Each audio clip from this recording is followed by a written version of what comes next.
right? So now it's about being patient. It's about waiting for price to come to your levels and reacting to those levels. So this was me at 9:34 Eastern or 14:34 UK time. So ES, the level I was looking at was 67.28. So go back to your charts and back test this level. 67.28 was my typo there, key level, right? So it comes down to letting price dictate what you want to do, right? What do you want to do is what price shows you. So we're gonna break this down now. So this is our entry over here. This is my entry. So 13 contracts just above this level. We're gonna be breaking down exactly what was going on over here, right? So let's quickly break this down. So this was a supply to demand flip zone, right? So this was a long trade.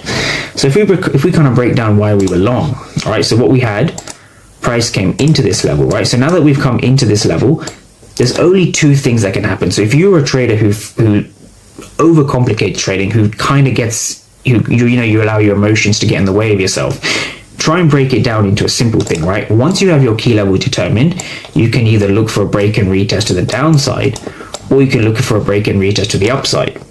Now, I think where traders go wrong is that they don't truly understand who is in control of the market, and there's nothing you can do to replace basic order flow. So if you think liquidity sweeps or breaks of structures or lower time frame fair value gaps are enough, this is the problem you're facing. You're trading without understanding who's in control of the price, which is fundamentally a problem. So what we can see here, we know that this is a supply area, right? Because this region proved it to us. So this is a supply area. So I'm just going to draw a red line over to the right. So this is a supply area. So when we kind of play price on a little bit, what we can see is we can see the zone breaking.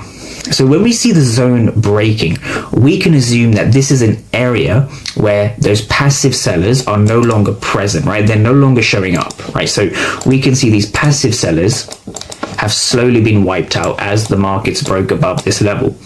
This is important to understand. This is the first thing. When it comes to supply and demand, looking at breaks are very important. So now we see a break and we're looking for a retest. So this retest here took its time, but it did eventually pan out the way we wanted it to, right? So we want to focus on what was going on over here. So once we break above this